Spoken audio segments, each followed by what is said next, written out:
Zay ny amin'ny vovony fa misy ny ezaka ataony tompona andraikitra nivon'ny orinasa Jirama mba ampitsarana indrindra ny délestage raha nambara ny Talia Jeneraly vaovao.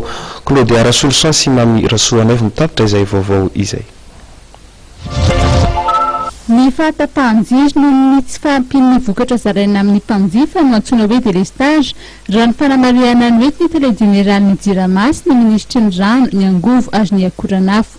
Ny fahampiran'ny foto-drafitrasa no anisan'ny antony mahatonga izany ka ezahana areniny.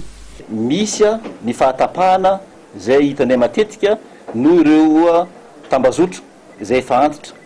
Ka iny le resahako teo hoe ataonay zany fanamboarana an'izay fa enjenay koa le olona manao zavatra tsy mety amin'ny tambazotra reny ka tena manary sady manimba ny asa ho an'izay mandoa vola. Dia zay zany angamba no mitouché amin'ny resaka délestage ka ny délestage le fahatapahana noho ny kalitao ny fitaovanay zany ezahanay esorina fa mbola misy ihany zao ary zao moa zany napakevitra zay hoe afa nisy asa fa nisy moa zany mbola tohizanay hoe raha misy zavatra fanamboarana fantatra mialoha dia atao zay fomba rehetra iresahana amin'ny mpanjifa.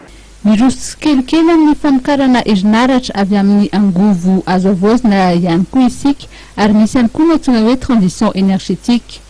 Anatin'ny politika pirenena momba ny angovo dia hoe rehefa atsoatsy dia famokarana angovo amin'ny alalan'ny angovo azo avoazina no entina mamokatra herinaratra entina miasa eto amin'ny firenena dia efa manomboka an'izany isika izao.